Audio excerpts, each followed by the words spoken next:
Good afternoon, everyone. Hopefully you can hear me. So, attracting the smart money. What do we mean by that? How can we get more of it? Hopefully, over the next half hour, our panelists will tell all. Just a bit of context, looking around the room, obvious to see how key the Midlands is to the UK as a whole. 200 billion of GVA, fastest growing region in the UK. Really, this panel is all about what the private and public sector can do to really stimulate that investment and really innovate to accelerate investment and funding in the region. Hopefully you'll all agree with me. We have a fantastic panel here this afternoon. Councillor Abby Brown, Deputy Leader of Stoke-on-Trent City Council.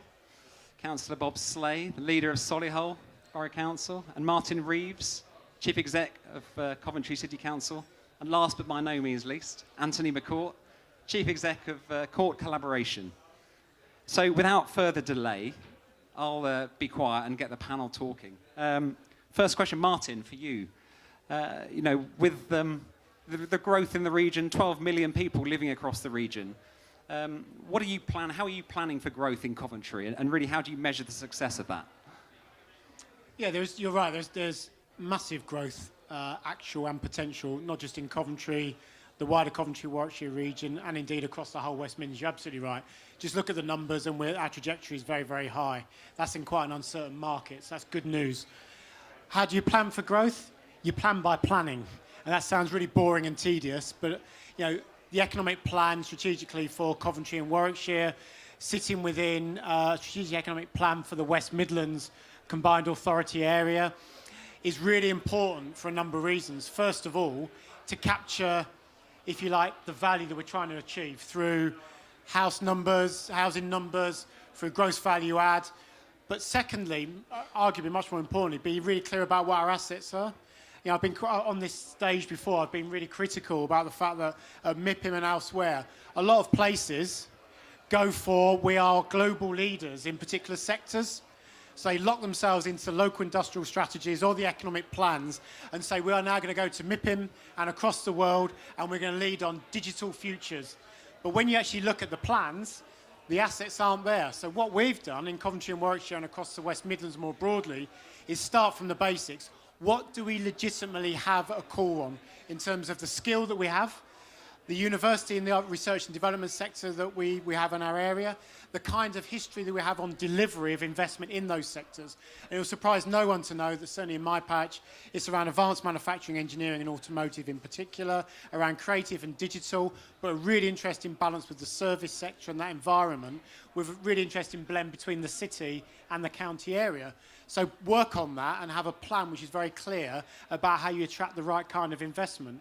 Because we haven't changed our minds. We're very clear that the investment market continually goes to where those successful areas already are.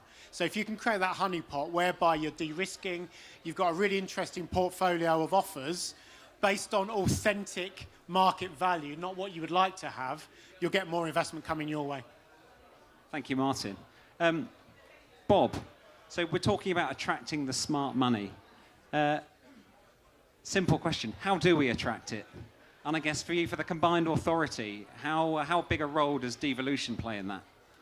So from a devolution perspective, the combined authority has done fairly well in building a strong relation with government, but going forward, we need to be more self-sustaining in what we do. Yeah, we achieved £6 million for housing investment, £5 million for skills investments.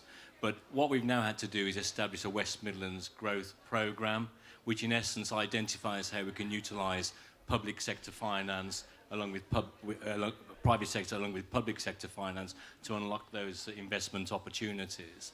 I mean, one of the things we do try to do in the West Midlands within this programme is to understand what the blockers are to investment in the West Midlands. And as Martin said, it is about infrastructure. It is actually about having sites available for people to invest in and to get their investment working for them. And I think that's what we have to do basically within the West Midlands going forward. So strong devolution, absolutely with government, but we need to be self-sustaining going forward. And I think there are some good examples of where we've been able to demonstrate in the West Midlands by utilising both the power of the private sector and the public sector working together, that we can actually unlock some of those opportunities and attract that that's a smart money. I might add, I've never had any smart money, so why I should be asked the question, I wouldn't know. But I think that's what we're doing within the combined authority. And just on that, Bob, just thinking about how important do you see that track record of being able to execute on those sort of transactions and investments? Yeah, I think a strong economic plan within the West Midlands has been the driver for what we're trying to do. As people will know, we created an additionality model in the West Midlands. We didn't start with a fresh sheet of paper. We took what people were doing well and we built on that with the economic plan we created for the West Midlands. But we've also created vehicles, and that's important to be able to unlock that investment opportunity. So from my own borough's perspective, we created an urban growth company to unlock the advantages the HS2 was going to bring to us. Now that is an animal that government didn't really understand at the front end, but I think has now been seen as an opportunity of investing in public sector money into the private sector to unlock some of those opportunities, and then to get a value capture model that people can benefit from, both from the public purse perspective and from the private sector. And I think that's a really important vehicle that's been unique to the West Midlands Combined Authority in what it's created. We now need to utilise that model in other areas to actually say, if we invest some public money here, in infrastructure investments or in other areas, which is in essence public money, how do we get the public payback to attract the inward investment from the private sector? Thank you, Bob. Anthony, the next question just for you. I think you've raised something like £300 million of Asian capital into Birmingham the last 4 years. What really attracts those investors? Is it the city? Is it the asset? And I guess what more could be done to attract more of that investment? I think it's a two-part. So the answer to that is the proposition, but also the product. So the proposition of the Midlands, and in particular Birmingham, which is where we're based, is a fantastic one for our Asian investors, particularly Chinese capital, who are interested in a region that knows where it wants to go, but also has amazing value proposition in lifestyle and culture, in real estate investment, but also brings together some of the public and private initiatives too regarding connectivity and rail. We heard this morning the Mayor talking about the investment into rail infrastructure. What I love about dealing with our Chinese clients is they understand the benefits of high-speed rail better than anyone in this room, because they've watched cities being transformed across China through the benefits of high-speed rail. So they're ahead of the curve on that thinking regarding high-speed rail and the benefits and the exponential benefits that will bring not only to Birmingham but across the West Midlands as well. But it's also the product. You know, we're delivering close to 5,000 residential apartments in the city, in some really interesting areas of Birmingham like Digbeth. That is a regeneration hotspot in itself, and really proud of the fact that we can deliver some 200 units right up to 700 units in one scheme. So we package a development product up for our Asian global investment client base and bring it to them. So it's how our business has started, which is we've pitched this region and this city for the last 7 years abroad in cold calling China and knocking on the door of those investors and say, we've got a really interesting story to tell in the Midlands, in the second city of the UK. We've got a really interesting journey we're about to go on, and we'd like you to come on that journey with us. Okay, thank you. Obviously, our panelists cover the full breadth of the Midlands. Abby, how do you see the importance of really joining up across the regions at events like these?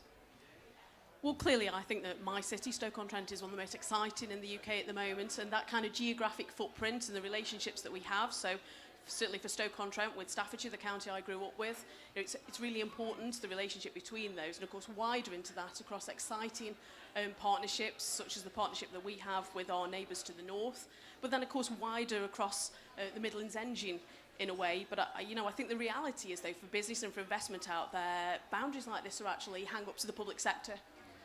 Your average resident, your average business, they don't really know where you go from one place into the next. And the reality is, for us as a public sector, we need to work on how we can ease that path for them. If we want their money, we need to work out how really to get that smart money in. And it doesn't actually look like lines on a map for most of them, but these sort of partnerships on multi footprints really help to ease that for investment to come into the area. And Martin, perhaps your views on that? Similar? Well, I said right back at the beginning, actually, when there were conversations as the origin of the Midlands engine, as there were conversations across our entire geography, certainly the West Midlands, around what was in it for us around the creation of a combined authority and devolution, I said the following, because we had no choice. It comes back to the boring stuff about planning for growth, actually, about how can you make an argument that all of our places are stronger together economically to attract investment, not just on a national showcase, but into an international global market. You know, at this stage earlier on, we had Derby and Nottingham, similar proposition, that whilst there might be competitive sector interest, you're better off being able to be together with your asset base. And I said at that point, and I've got Andrew here from Centre for Cities in the audience, that the truth about economic analysis across the globe is that we sit in the UK thinking of the second city, London, but we're still relatively small, economically powerhouse, but we're quite small. Therefore, if you can find a way at a West Midlands level, a wider Midlands level, to bring those different economic bases, which represent different sectors, different travel to work patterns in some areas, but some innovation and R&D together, that gives us a much stronger proposition into an international investment market, which does need a strong narrative, it does need strong investable products, but it needs confidence. Because this is not easy times. You can't just, the smart money does not just drop off trees. Yeah. There is not a magic smart money tree out there. So I think our argument has become quite compelling, actually, across the Midlands, to say there will be times when we will be into a naturally competitive environment for investment. But on most of the time, the globe has moved on. And we're in a position of almost prospectus on behalf of a wider area and allow investors then to lock that together. Because finally, the Asian capital markets, which, you know, this man knows damn sight better than I do, have always said to us, including at a Birmingham and Coventry level, you're too small, potentially.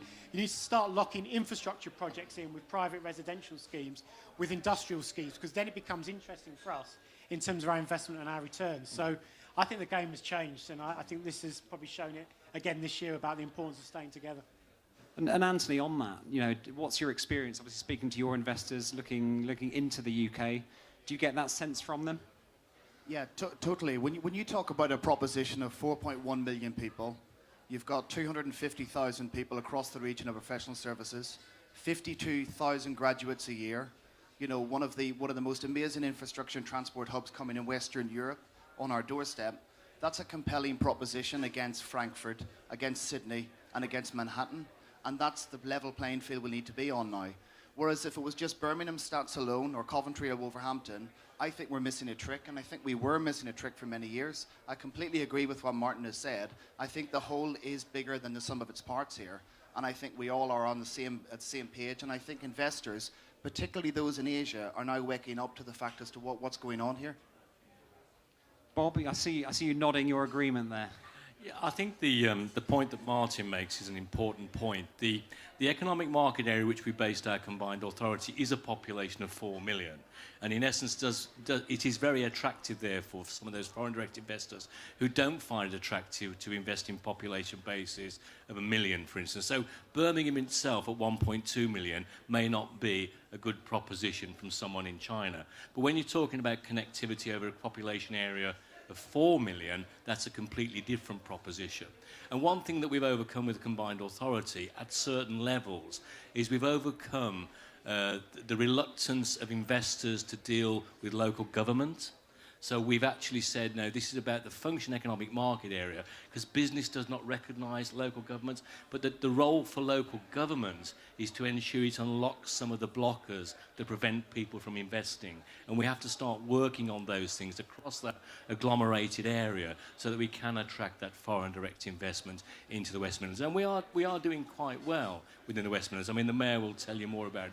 But, you know, £18 billion investment is our ambition for the West Midlands over the next few years. And we're starting to see some of the fruits of that now within some of our key population areas. But our role is to invest in the infrastructure, to invest in the skills, to invest in the innovation, so that people understand where the investment opportunities are. And as Martin quite rightly said, the other big challenge is to unlock the land to get it shovel ready for people to be able to invest in the short term, rather than us talking about projects that are 10, 15 or 20 years away. We need to get that pipeline available within the West Midlands to say this is site ready, you can work on this over the next 12, 18 months, and we will provide through a public-private partnership the mechanism to unlock that for you. Thanks, Bob. So talking about, you know, that public-private partnership, Abby, you know, how important is that to you in terms of the Stoke and Staffordshire LEP's economic plan? You know, how do you see that role of public and private really working closely together?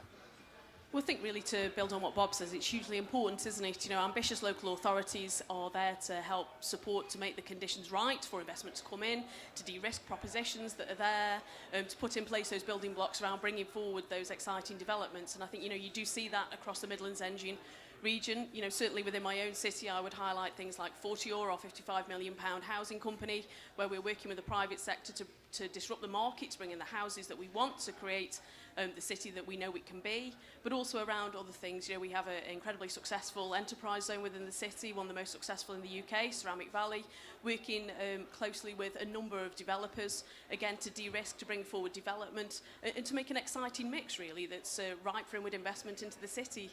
It's the future in a way, isn't it? You know, public-private investment. We need to work together to make these things happen for our residents and for ourselves. Okay, thank you, Abby. Just on that, because it's just interesting talking about what Stoke's done, other cities around that joint venture arrangement or public-private investment models.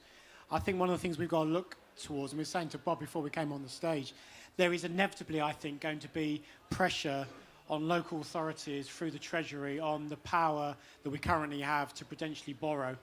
And I think this is a really important issue, because I think if you follow that through to its natural conclusion about some of the most successful public-private models, we have actually assembled land in local authorities. We've actually been able to borrow reasonably cheaply to then enable a development to happen. If that starts to become more problematic, we're into a different set of conversations about how the private sector can lever equity, or if there's debt structures which are very different about a long-term return. So I think the whole scene might change actually over the next 2 to 3 years. And do you see, you know, in terms of how that you see that evolving, Martin, do you see that evolving quickly and positively, or a lot of hurdles still to overcome?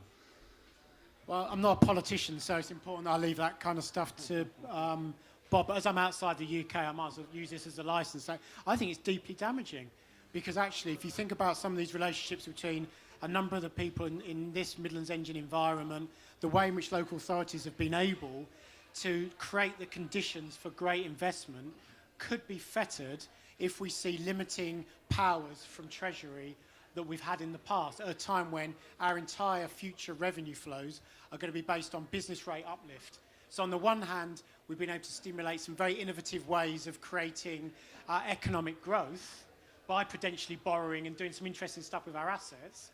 If that goes, at the same time our entire future of public service delivery is based on revenue flows and annuity, that's gone.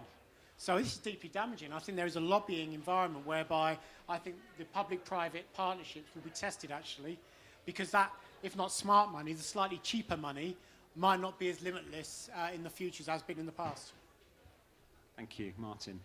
So to wrap up, a question for you all, if I may. What's your views really on the future of the region? You know, where do you see, you know, government helping and supporting the development of the region?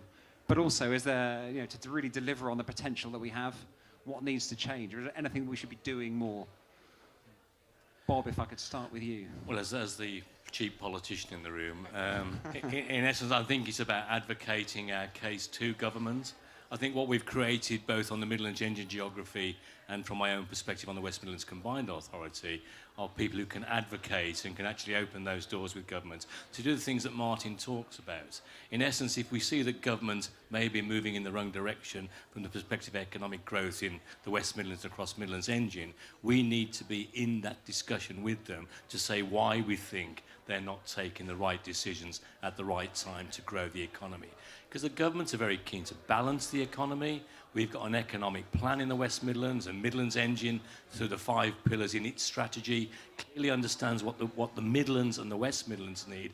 But we need to be clear on the narrative that we need to go with government for, and that's really what the advantages of coming together in a collaborative way actually created for us, both across Midlands Engine and in West Midlands Combined Authority. And I think we've overcome some of the difficulties that we had in the past. We now do speak with one voice in the West Midlands, and I think we speak with a very strong voice in the Midlands Engine, and I think we just basically need to build on that to talk to government constantly about what we need to get the economic growth within the region and across the wider geography.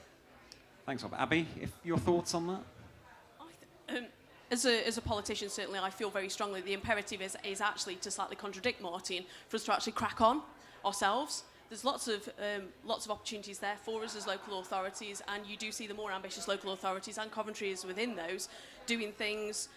Obviously, bitterly disappointed to lose to Coventry in City of Culture, but there's levers out there to maximise what you can do, and actually you can ask government for things. But I think it's incumbent on us as politicians to use those levers that we have out there, and that within itself builds the confidence that when you do then go to government, that they respect you, they look at you and say, actually, you are somebody, you're an authority who delivers what you'll say you're going to do. And actually, I think that massively helps then when you lobby around things. Certainly, I would say within Stoke-on-Trent that's something that we've massively benefited from.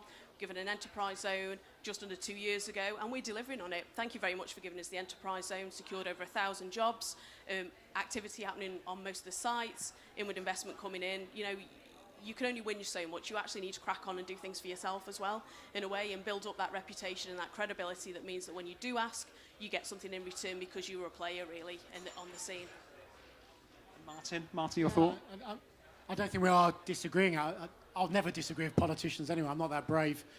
But we weren't disagreeing, because actually, I will sum up, but recently, and this is my point, it's a tiny technical finance point, but it's really important to this audience.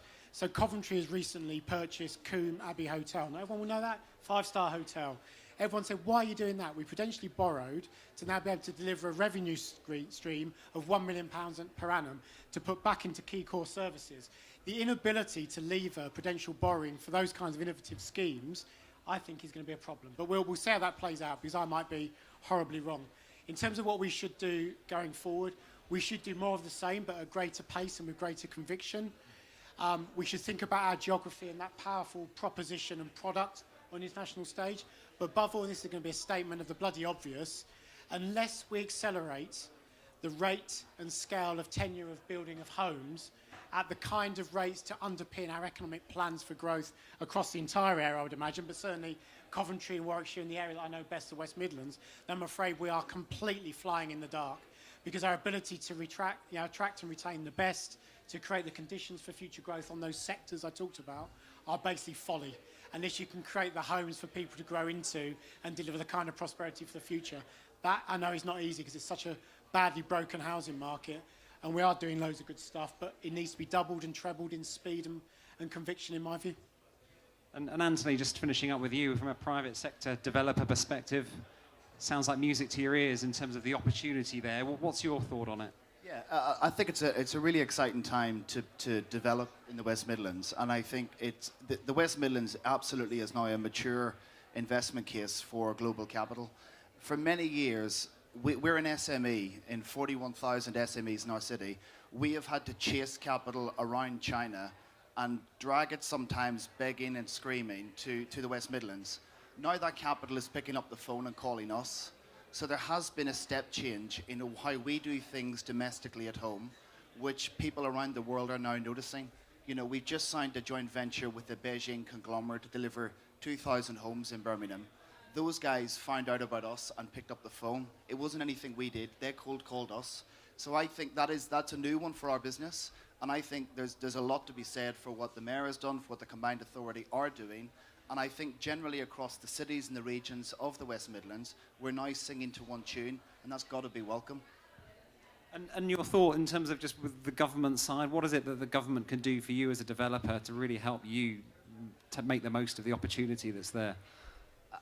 I think the government's got to be, the big ideas and the big vision is amazing, but they've got to, as to Martin's point on prudential borrowing and everything else, the one thing, whether it's local government or central government, I'm a big believer in they should facilitate the private sector and not compete with it. So I find it disappointing sometimes if local authorities try and compete with the development community inside their city. They should be facilitating. That's the first thing. The second thing is I don't think the UK government's fully thought through its tax-efficient regime on bringing capital to the UK, but also extrapolating that capital back to its origin. I think it sometimes has put some rules in place to cool down London, and we're a side effect of that, which actually it isn't intelligent. It is an intelligent decision to try and bring further capital in, and then to tax it quite harshly at times. So we're working through some of that with some of our clients. They're questioning why that's the case if they hear the UK government says we're open for business post-Brexit. So we've got to get some of that stuff sorted pretty quickly. Okay, fantastic. So look, I think we're out of time. Sounds like some interesting thinking and some ideas coming through. Hopefully we'll see the smart money coming soon. So if we just thank the panelists and enjoy the rest of your day.